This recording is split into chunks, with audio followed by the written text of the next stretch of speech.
नसीरुद्दीन शाह का नाम इंडस्ट्री में बड़े अदबों से लिया जाता है। उन्होंने 100 से ज्यादा फिल्मों में काम किया है। उनकी हर फिल्म इस बात की गवाह है कि एक्टिंग के मामले में उनका कोई जवाब नहीं।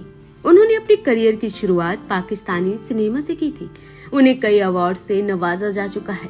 हालांकि उनके काम के बारे में तो दुनिया बहुत जानती है, लेकिन उनकी पर्सनल लाइफ से जुड़ी ऐसी कुछ बातें हैं जिनके बारे में अभी तक लोग नहीं जानते, खास तौर पर उनकी लव लाइफ के बारे में।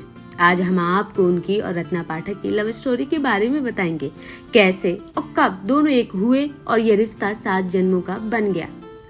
रत्ना पाठक और नसीर शाह जब पहली बार एक दूसरे से मिले तब दोनों ही कॉलेज में थे, लेकिन उनकी पहली मुलाकात संभोग से संन्यास तक नाटक के दौरान हुई थी। इस प्ले में दोनों ने पहली बार एक साथ काम किया था। एक इंटरव्यू में इस बारे में रत्ना पाठक ने खुद कहा था कि ये कोई पहली नजर वाला प्यार नहीं था।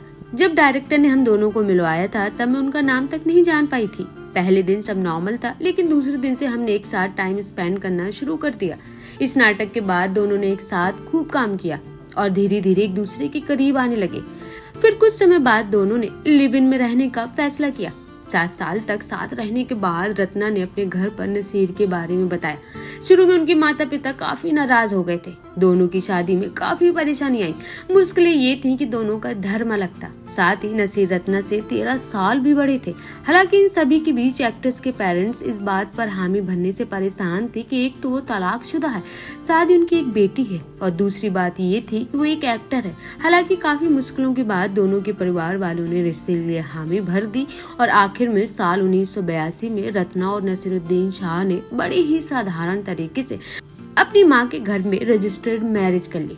हालांकि नसीर साहब पहले भी अपना दिल हार चुके थे। उन्हें 19 साल की उम्र में परवीन नाम की एक लड़की से प्यार हो गया था। वह पाकिस्तान से अलीगढ़ मुस्लिम यूनिवर्सिटी में पढ़ने के लिए आई थी। ये प्यार परवान चढ़ा और एक साल 1969 में दोनों ने शादी रचा ली। लेकिन नियति को कुछ और ही मंजूर था। शादी के 1 साल बाद उनकी बेटी पैदा हुई, जिसका नाम हिबा है। लेकिन कुछ समय बाद दोनों में दरारें आनी शुरू हो गई और दोनों ने अपनी राहें जुदा कर ली। नसीरुद्दीन शाह की पिछली जिंदगी से रत्ना पाठक परेशान नहीं हुई। वे उनसे प्यार करती थी। वे जानती थी कि वे पहली पत्नी से अलग हो चुके हैं और उनके पहले भी कई रिलेशनशिप में रहे। रत्ना ने कहा कि उनके कई रिश्ते रहे, वह सब इतिहास लगता है। फिर मैं उनकी जिंदगी में आई। जब तक मैं उनकी जिंदगी में आखिरी हूँ तब तक सब ठीक है। नसीर की पहली पत्नी की मौत के बाद उनकी बेटी हिबा भी उनके साथ रहने लगी, लेकिन इससे उनके रिश्ते में दरार नहीं आई। नसीर और रत्ना के 2 बेटे हैं, विवान और इमाद शाह। दोनों ही आज इंडस्ट्री में काम कर रहे हैं। इसलिए कहा जाता है कि अगर दिल में सच्चा प्यार हो तो फिर कोई मजहब और जाति मायने नहीं रखती है। 2 दिल बस एक दूसरे के हो जाते हैं। रत्ना और नसीर साहब आने वाली पीढ़ी के लिए एक मिसाल भी है, जो समाज के डर से शायद कभी एक न हो पाए।